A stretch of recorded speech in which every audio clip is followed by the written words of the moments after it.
அனைவருக்கும் என் இனிய வணக்கம். நேத்திய தொடர்ச்சி, அதாவது சிவராத்திரி விரதத்தை பற்றியது.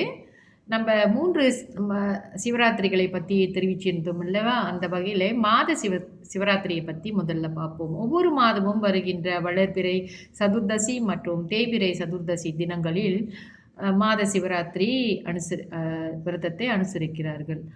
அப்படி பார்க்கும் போனால் நம்மளுக்கு ஒரு வருடத்திற்கு 24 மாத சிவராத்திரிகள் வருகின்றது.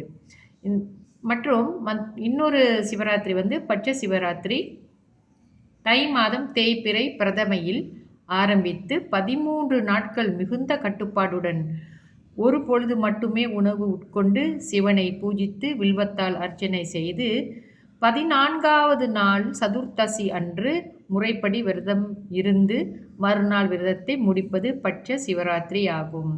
யோக சிவராத்திரி பார்ப்போம். 24 மணி நேரமும் நம்ம முன்னோர்கள் ஒரு நாளைய 24 மணி நேரத்தை 60 நாளிகையாக பிரித்து சூரிய உதயம் முதல் இரவு வரை அமாவாசை திதியில் இருந்தால் அன்று யோக சிவராத்திரி. மேலும் திங்கட்கிழமை இரவு முழுவதும் தேய்பிறை சதுர்த்தசி திதியில் இருந்தால் அதுவும் யோக சிவராத்திரி என்று சொல்லப்படுகிறது.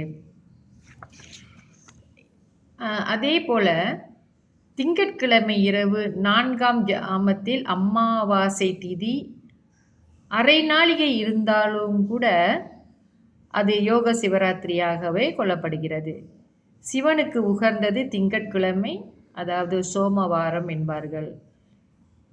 அன்றைய தினம் விரதம் இருப்பவர்கள் அவங்களுக்கு, அதாவது பொதுவாகவே இந்த சிவராத்திரி, மாத சிவராத்திரி அல்லது வருடத்தில் ஒரு முறை நம்ம செய்கிற மகா சிவராத்திரி, பட்ச சிவராத்திரி மற்றும் யோக சிவராத்திரி, இந்த விரதங்கள் இருப்பதனால் பக்தர்களுக்கு ஏற்படக்கூடிய நன்மைகள் மகத்தானதாக கருதப்படுகிறது.